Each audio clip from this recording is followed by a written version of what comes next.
Əziz və dəyərli izləyicilər, gözəl xanımlar, kanalımda xoş gördük. Qısa bir ara vermişdim çəkilişlərə, yəni başım qarışıq idi. Oğlum üçün çox böyüklərdən üzr istəyirəm, toy eləyirdim, gəlinim üçün toy eləyirdim. Ona görə biraz çəkilişləri saxlamışdım. İndi yavaş-yavaş geri dönüş etdim. Gözəl paylaşımlarla sizin kanalınızın qonağı olacağam inşallah. Deməli, mən tum halvası hazırlayıram, günə baxan tumunun halvası. Bizim burada 400 qram ləpəmiz var, tumun ləpəsi var. Bunu bütün marketlərdən almaq olar. Yəni böyük marketlərdə bu ləpəni satırlar, tumun ləpəsini. Qəşəng yuyuram bunu. Yəni gördüyünüz kimi biraz elə bil çirki çıxır da. Nə qədər olmasa marketdə açıq şəkildə satılan bir şeydir. Qəşəng yuyuram bunu. Ondan sonra çay dəsmalı arasında suyunu biraz çəkirəm. Dəyərli izləyicilər, indi bəzi xanımlar mənə irad tuturlar ki, mən danışanda çını ç demirəm. Məsəl üçün çay dəsmalı yox, niyə çay dəsmalı deyirəm və yaxud qazın xodunu niyə xod deyirəm, güya rus sözüdür. Baxın, biz elə əvvəldən uşaqlıqdan hamımız qaza xod ver, xodunu al, bu cür danışmışıq da, düzdür. Qaldı ki, mənim o ləhcəmə ki, ç demirəm, ç deyirəm, o mənim öz danışığımdır. Yəni, axıra qədər də bu formada danışacağam. Mən nəyəsə görə, kiməsə görə yalandan ləhcəmi dəyişib, hansısa bir başqa formada danışan deyiləm. Çünki mən burada nə televizora çıxmıram, nə oxuyan deyiləm, nə belə pis çıxmasın. Yəni, televizorda tanınmış bir adam deyirəm ki, mən burada gələcəm, gedəcəm, çıxdı, çay dəsmalı bu formada danışa bilmərəm. Odur ki, mən nə formada danışmışamsa, sona qədər də bütün çəkilişlərimdə olduğum kimi olacam. Yalandan dəyişikliyi heç bir şey eləyə bilmərəm ləhcəmdə. İndi kimə xoşdur, baxa bilər mənim kanalımda bu videolara. Kimi narahat edirsə, baxmaya bilər. Problem deyil. Deməli, ləpənin suyu çəkildikdən sonra qazın zəif xodunda qovurdum. Qəşəng xodunu zəif qoydum ki, qəşəng içi quruya-quruya qovulsun. Çox iti xodda qoysaydım, simiskaların, üzr istəyirəm, tumun ləpəsinin üzü tez qızaracaqdı, ütüləcəkdi. Yəni, o qovrulmuş sayılmayacaqdı, ütülmüş sayılacaqdı. Ona görə qazını burada xodunda göstərdim ki, zəif xodda qovurdum. Qovurandan sonra gördüyünüz kimi blenderdən keçirdirəm. Daha sonra bir qaba əlavə edirəm.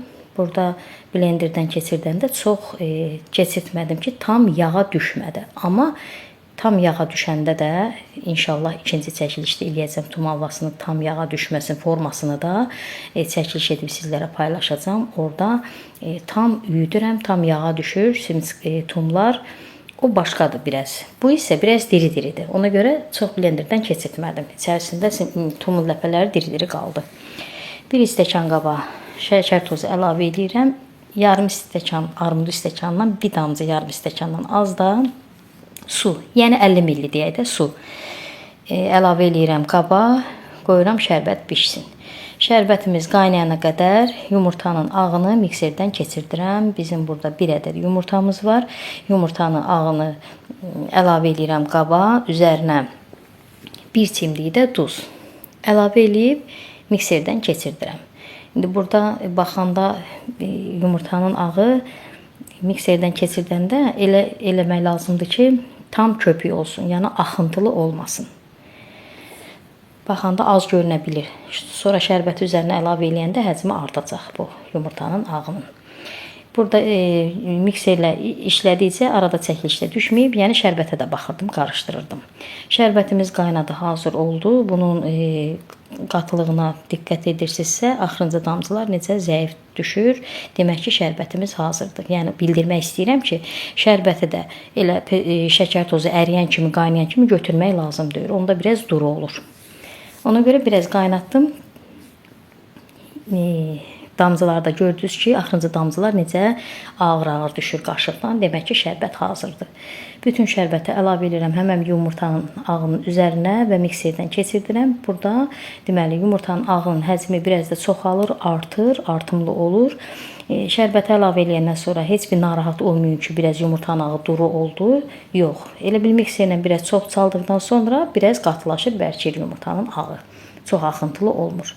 Bütün bunun hamısını çəkilmiş tum ləpəsinin içərisinə əlavə eləyirəm, üyüdülmüş də ləpənin üzərinə və qarışdırıram. Burada baxın, qarışdıranda da sizə görünə bilər ki, yumurta ağı buna çoxdur. Qətiyyən elə deyil.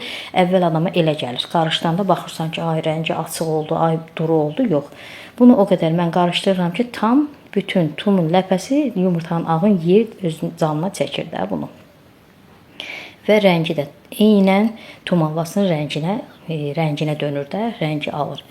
İstədiyiniz bir qaba əlavə eləyə bilərsiniz. Hansı formada istəsəniz, adi kalkanı da qoyub belə stolun üstündə də, kalka kağızında da yerləşdirə bilərsiniz. Mən bu formadakı qabda üzərinə kalka əlavə eləyib yığdım qaba və soyuducuda ən azı heç olmasa 2 saat qalmalıdır ki, deməli bu halva özünü tutsun. Biraz bərkisin. Belə biraz qarışdıranda hiss olunur yumşaqdır, amma soyuducuya qoyandan sonra bərkir. Baxın, yumurtanın ağları ki qalıb spatulanın qıraqlarında, onları da qopardıb halvanın üstünə əlavə eləyirəm. Onlar da elə bir biraz saqqız kimi olur da. Halvanın içərisində biraz yumurta ağı oradan-buradan qalanda eynən qədimi tum halvası kimi həmən dadda da olur.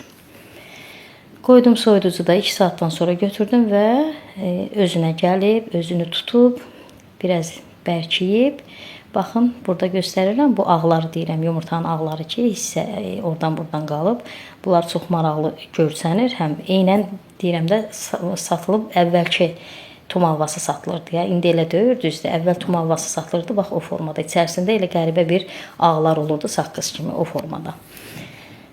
Doğrayıram, servis edirəm. Əziz xanımlar, deməli bu halvanın içərisinə istəsəniz fıstıq, fındıq, nə bilim kişmiş əlavə eləyə bilərsiniz. Yəni zövqdən asılıdır. Kim istəyir, hansı çərəzdən istəyir, əlavə eləyə bilər.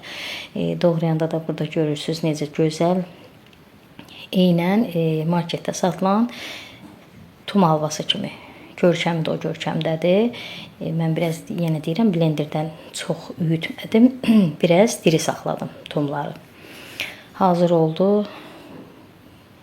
Servis edirəm qaba. Doğrananda da çox belə çox quru döyür də. Deyim ki, ovuldu, dağıldı, gilələndi, elə döyür.